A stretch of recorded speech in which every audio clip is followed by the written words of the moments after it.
how to invest. Yes, napakaganda naman yan. Okay, start while they're young. With our guest, of course, Miss Janet Ferreira, young investor and the daughter of our regular here. Joe Ferreira. Joe Ferreira. Yes, but it's okay if he sent you. Yeah, he's busy today, so he sent his Not daughter. busy, and who was more important than us? Yan. Okay, so you started when you were how old? Like when, kunyari sa bahay, no? Your father was teaching you all these tips at what age? He really started with the savings habit, which started at a very young age, like 3, 4, 5. Really? Because I have 5 other siblings, so it wasn't... Like how? What exactly? Yeah, how? Like, it wasn't really, okay, you have to invest, okay, you have to save. He made it fun. Like, I remember every year growing up, we had piggy banks. And then we would make a game, whoever has the most or whoever's the best at stacking the coins. Yeah. So, and then he would encourage us by saying some years that whoever has the most savings this year, I'll double whatever you save. So, of course, we want to try. But since you're a kid, you only save like 1 peso, 2 peso, 5 pesos. But it still instilled in us the habit at such a young age. So, saving. yeah, which is very important to investing. So, for me, it started very young. Yeah, so grade school, you started to do that. At the age and of 3. all the way, yeah. And then, Yeah. a piggy bank, no? Yeah. And then, actually, kasi yung ibang piggy bank, di ba pwedeng buksan? Oo nga. Then, kukuha, mamaya wala nang Sabi Did you laman. ever do Hindi that? Yes, so ayoko yung mga piggy banks na pwedeng buksan. Yeah, it's the Diba? one you break at the end of the year. And there are even piggy banks, yung ibang plastic, na the slit is big enough na pwedeng hugasin. Sungkit. Lalabas talaga yung piso. So you break it at the end of the year. Yeah, and then we get a new one. It's just plastic naman. So what do you do with the money that you have saved? Usually, we At the either end put of the it year. into a bank account or something. You deposit it in the bank. When we were kids, of course, it's a joint account with our parents. And then, when I turned 18, the first thing I did was get my own bank account. So Okay, out. Yeah, so that I have control of my funds, and also so that it's a show of independence that I can control and manage my funds well. So, I see. So it all started with savings. Yes. Savings. How about investments? So investments, when you invest, you have to have capital, but you also have to have skill, which a lot of people forget about. So since my parents already taught us the habit of saving, it was second nature to us. They introduced the concept of placing your money where it can grow, and you don't have to watch it all the time. And Okay, then, how did they do that? Would they give all the options? no, it's because they've been in the business, so we kind of just see it when they talk about the business at the dinner table. We don't find it something that's only for grown-ups.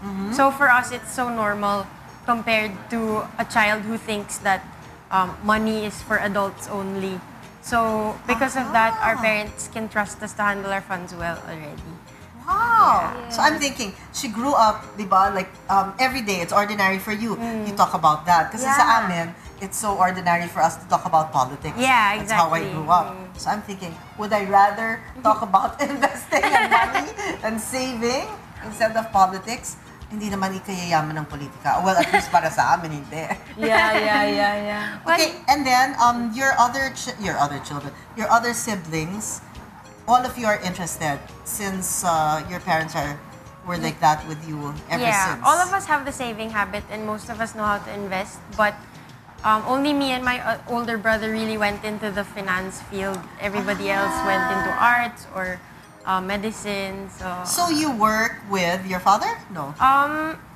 In some cases in the analysis, but I don't work directly with him. I actually freelance, so that's another important thing they taught us. You can't rely on just one stream of income, because a lot of people, even when they're older, they think that when I make money, it can only be from my job.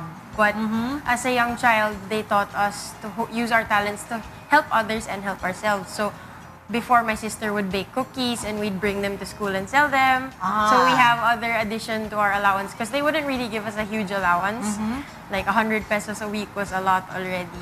And then the second thing was making sure that the savings habit isn't really something that you have to set aside to save.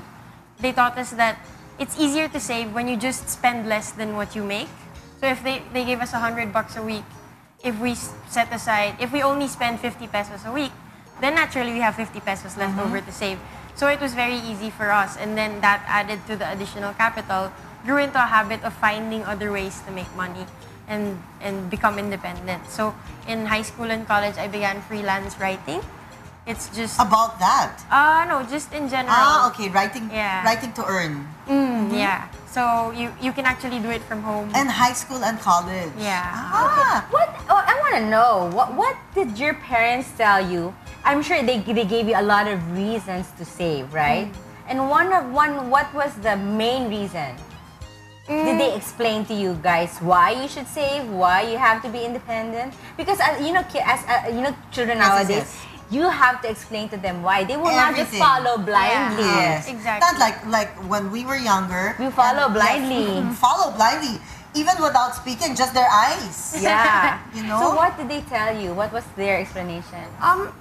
It began as something very indirect. They made it fun. They made it a game. And then they introduced investing to us whenever we would go out. Like, let's say you go to a fast food chain and grab a bite. Your parents can tell you, did you know that you can actually be part owner of this establishment? So that's when they introduce us to stocks and all of that. Okay. So for a Maybe we can my family can eat out with your family. And me too. Diba? Our families. Can Nala stay with you guys for a while? No, and also my daughter. Diba, maybe they can live in your house, diba? Para may experience nila, ito pinag-uusapan. Yeah. Like kami, politikang pinag-uusapan namin. So and ito, Nana also money. can stay with you. Yeah, okay. Mr. Joe Ferreira, can we stay with you for a No, while? Mr. Joe Ferreira, we will. We're We're not stay. asking anymore. Medyo malaya yung bahay How nila. many rooms do you have extra? No, we can share. Our children can share. No, ang galing. No, kanina you mentioned, meron kang sinasabi na your parents nga instilled this at a very young age, no?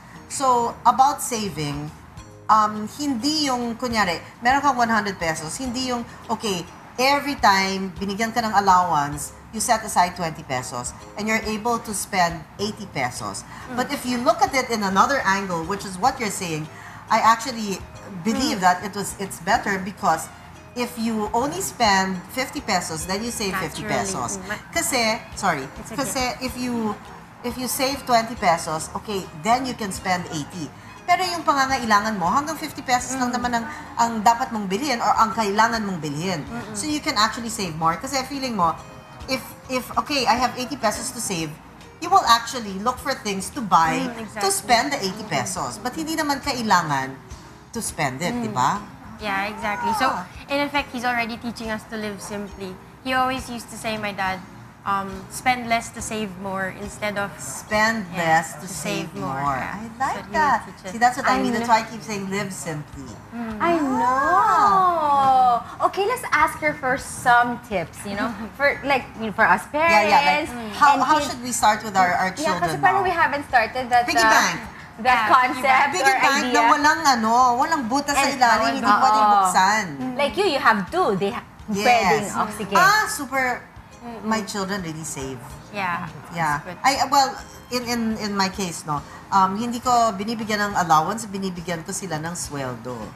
So during the summer, all the time kailangan magtrabaho. So PA ko, my production assistant. So do this, prepare my clothes, my shoes, my accessories, whatever, for my taping. Sometimes, okay, sumama kayo sa taping. Especially summer ngayon. I said kayo, walang pasok, di ba? So walang allowance dapat. Kasi wala naman school supplies. So kailangan sweldo. And they really save. Sometimes they don't get their allowance for months because they want to save it with me. Di ba? So talagang ang yaman-yaman na nila. So, can I borrow money? Ano lang naghihiram, di ba? At least interest-free. Si Nala naman, wala siyang alam kundi, Mommy, let's buy this. Mommy, let's get this. Mommy, there's an event. Let's do this. You keep buying and buying it for her. So she's used to that. I'm gonna change na. So, anong tips na That's another thing. Yeah, that's another thing. I learned something. Thank you, partner. How about you? What My else parents, can you tell me? Whenever we ask our parents, can you buy me this, can you buy me that? The first thing they'll ask us is, why do you want to buy this? Why do you want to buy that? Yes. So Do you want it or do you need it? Yan. So of course, if the child can't answer, then the parent has a valid reason to say, oh, then let's not get it because you don't know why you want it anyway. So also, it gives us the habit of every time we want to buy something, even with or without them, we start to think, do I really need this? So it becomes, you're buying out of necessity rather than impulse. Yes, which is very important. So yung mga anak ko, let's say, we go to a bookstore, ganyan, favorite nila. I said, okay, before I started, okay, your budget is 20 pesos.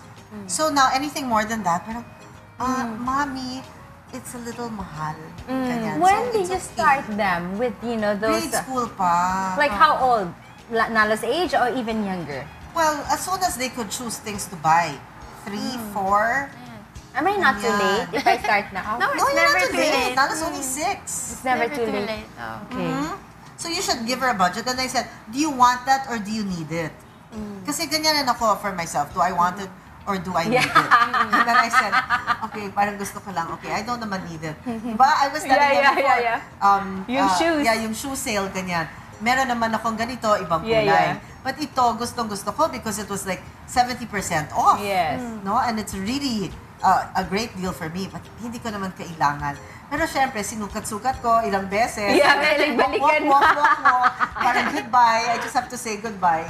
Yun. Binalik-balikan niya. My Yes. dad actually teaches us to have a ceiling. Like when something that you want to buy, you walk in a store, you really like it, you think you want to buy it, you have a price range in mind. So if it exceeds, like let's say 1,500 is your price ceiling, for me because I'm a student, if you see something you really like and it exceeds the 1,500, you have to walk away. You can't buy it Right that away. same day. You can look at it, you can try it, but you can't buy it that day.